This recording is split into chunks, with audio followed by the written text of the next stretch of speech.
कबीर परमात्मा है। अभी तक हमारे को परमात्मा निराकार बताया गया, परमात्मा साकार है, वो मनुष्य सदृश है। जिन महापुरुषों ने परमात्मा का साक्षात्कार हुआ, उन महापुरुषों ने आंखों देखा भगवान का सारा विवरण अपनी अमृतवाणी में किया। वो एफिडेविट अपने लिख कर चले गए, कबीर इज गॉड। वो कबीर परमात्मा जो धानक दुल्हा रूप में आया था। तो उनमें से आदरणीय गरीबदास साहिब जिसकी अमरवाणी दास आपको रह कर सुनाता है, गरीबदास जी भी उनमें से एक प्रत्यक्ष दृष्टा संतों में से हैं। उन्होंने बताया कि हम सुल्तानी नानक तारे दादू को उपदेश दिया, जात जुलाहा भेद न पाया, वो काशी माहे कबीर हुआ। अब पुण्यात्माओं, अभी मीराबाई का प्रकरण थोड़ा अधूरा रह जाता है। मीराबाई जो है पहले प्रथम रविदास जी से उपदेश लिया, फिर रविदास जी ने उसको स्पष्ट बता दिया कि ऐसे ऐसे कहानी थी, अब तो आपने कल्याण चाहिए बेटी, ये परमात्मा आ रहे हैं, कबीर जी से उपदेश ले। अब मीराबाई घर से निकल गई थी, वृंदावन में चली गई। वृंदावन में श्री कृष्ण के लिए नहीं गई थी, क्योंकि घर में तो उसका रोज कोई न कोई समस्या पैदा वो कर ही रहा था। उसने सोची ये भक्ति नहीं करने देगा मेरे को, तो वहाँ जाकर वृंदावन में रहने लगी। वहाँ परमात्मा कबीर जी फिर प्रकट हुए, रविदास जी को साथ लेकर गए। वहाँ ये नहीं दिखा कि हम मीराबाई के लिए आए हैं, कहीं और बैठ कर सत्संग करने लगे। मीराबाई भी चली गई, उन्हें देख लिया गुरुजी आए हैं, गुरुजी के चरण छुए। उन्होंने पूछा बेटी यहाँ कैसे, कि महाराज जैसे ऐसे आगे मैं तो उस निकम्मे राजा को छोड़े, राजा के लोग को छोड़े, राज को त्याग गई। वहाँ मेरे को बहुत दुखी कर रखा था। तो वहाँ कई दिन रुके परमात्मा। रविदास ने कहा बेटी तेरा सौभाग्य, नाम ले ले परमात्मा से। मीराबाई ने फिर सत्संग सुना, सारा विचार ज्ञान देखा, फिर कबीर परमेश्वर से उपदेश लिया। फिर वो कहते मीरा जी को फिर सतगुरु मिले कबीर। इस प्रकार मीराबाई का उद्धार हुआ। वह भी और भी कई कथाएं इसके संबंधित, परंतु समय अनुसार हम इतना ही आपको बताना चाहते हैं। प्रसंग क्या है कि हम लोग लाज में आके वह लक्ष्मण रेखा लांघ जाते हैं, और लक्ष्मण रेखा लांघ देने से यानी मर्यादा तोड़ देने से हमें सीता की तरह घना दुख उठाना पड़ता है। पुण्यात्माओं, एक लक्ष्मण रेखा हमने सतलोक में लांघी थी, वह मर्यादा तोड़ी थी, अपने परमपिता से हटकर हमने इस काल में मन फंसाया था। अब हम उस मर्यादा को उल्लंघन करने से आज कितना कष्ट उठा रहे हैं। इस काल के इस नौलखा बाग में, 21 ब्रह्मांड में हमें कितनी यातना दी जा रही है। किसी का बेटा मर गया, किसी की बेटी मर गई, किसी का दामाद मर गया, किसी की टांग कट गई, किसी का हाथ टूट गया, कट गया है। ना जाने कितने प्रकार के कष्ट आपके ऊपर हैं। कोई कैंसर से पीड़ित है, कोई किसी प्रकार है। पुण्यात्माओं, हमने फिर वापस अपने भगवान के पास जाना है, पति के पास जाना है। अब पुण्यात्माओं,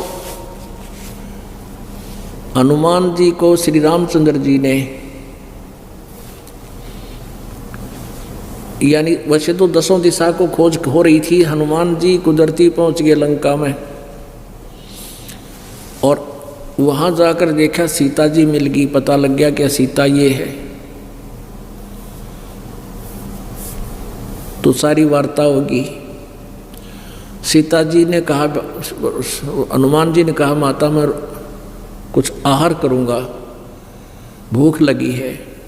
सीता जी ने कहा भाई इस बाग में तो फल तोड़ के भी ना खाइए हनुमान, ना तो मेरी पिटाई हो जाएगी। नीचे कोई पड़ा हो ना वृक्ष टूट के, वो खा लिए मेरा भाई। मुझे भी इतना ही आदेश है, मैं तोड़ के नहीं खा सकती यहाँ से।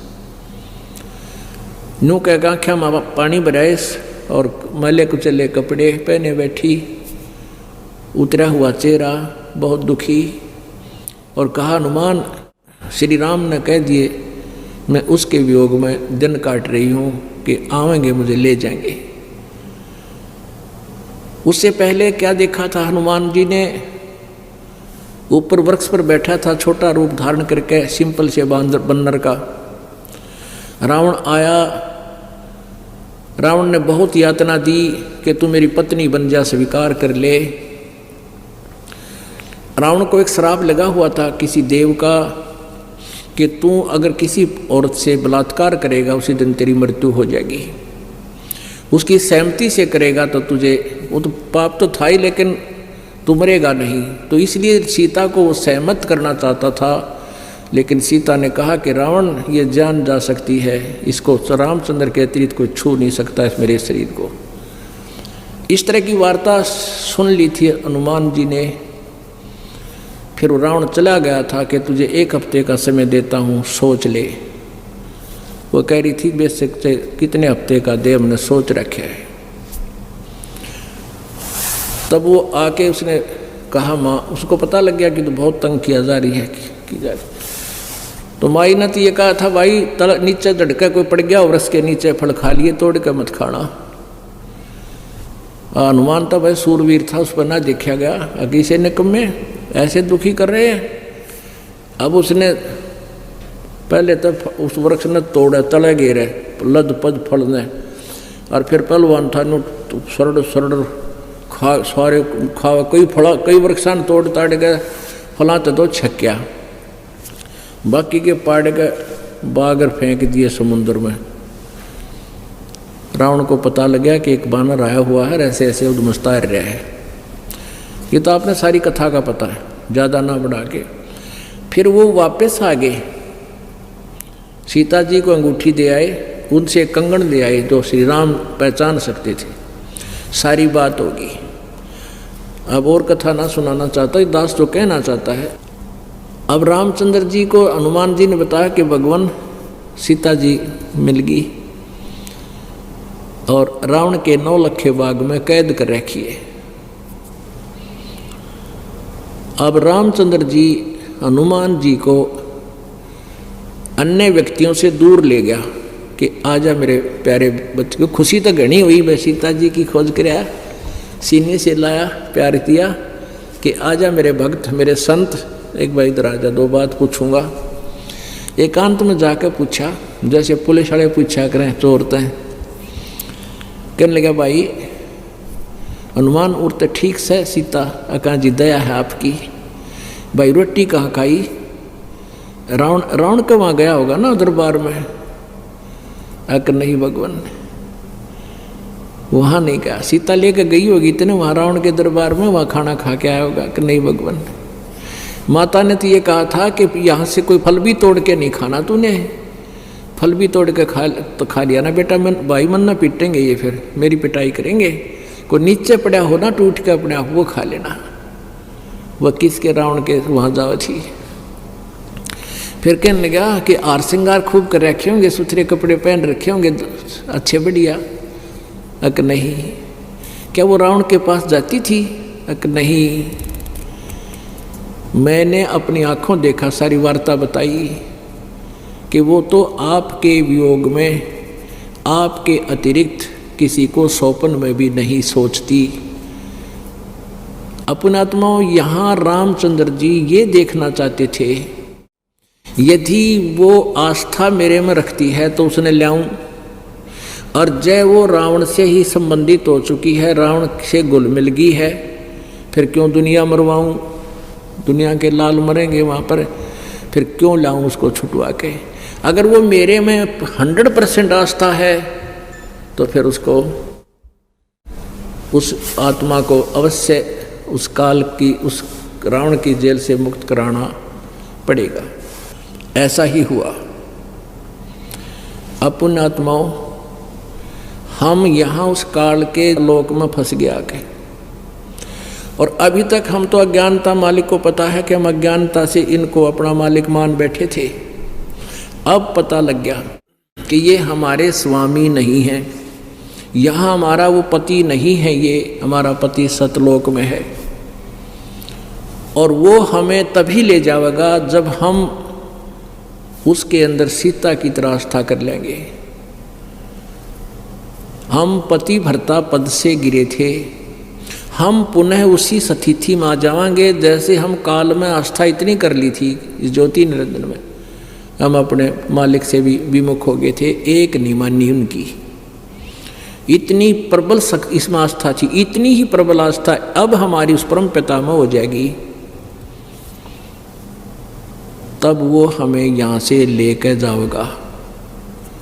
तब इस रावण के 9 लखे बाग से हमें रावण की कैद से, इस काल की कैद से छुटवाएगा, अन्यथा बात बने को नहीं। तो पुण्यात्माओं परमात्मा कहते हैं, अभी आपने संतों की वाणी भी सुनी है कि जो पतिव्रता पति तैराती,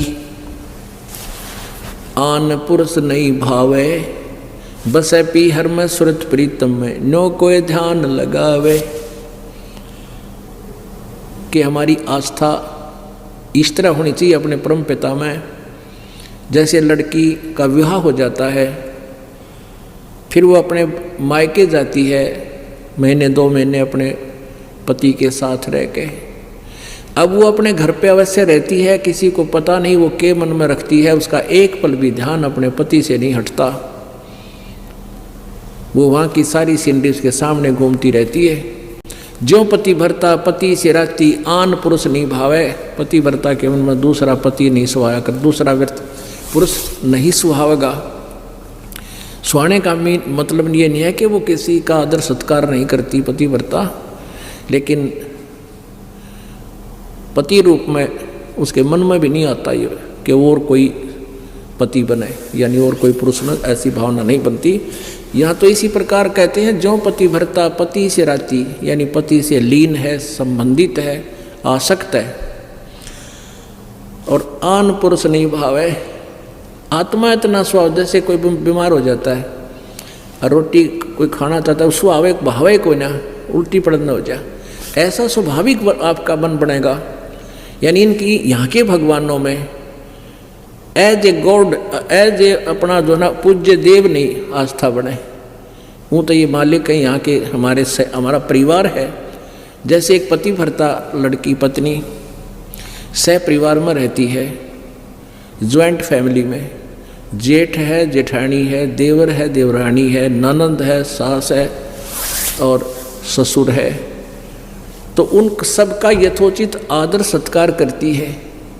लेकिन जो वो पूज्य अपने पति को ही मानती है, अपने पति के स्थान पर उसका किसी में भी स्थान नहीं हो सकता, तो औरों का सत्कार करना भी कर्तव्य है उनको। यथा जैसे जेठ को बड़े भाई के तुल्य, देवर को छोटे भाई के तुल्य, जेठानी दुरानी को यथावत, सास ससुर को माता पिता के तुल्य, ननंद को छोटी बड़ी को अपने हिसाब से, यानी सबका सत्कार प्यार से रहे।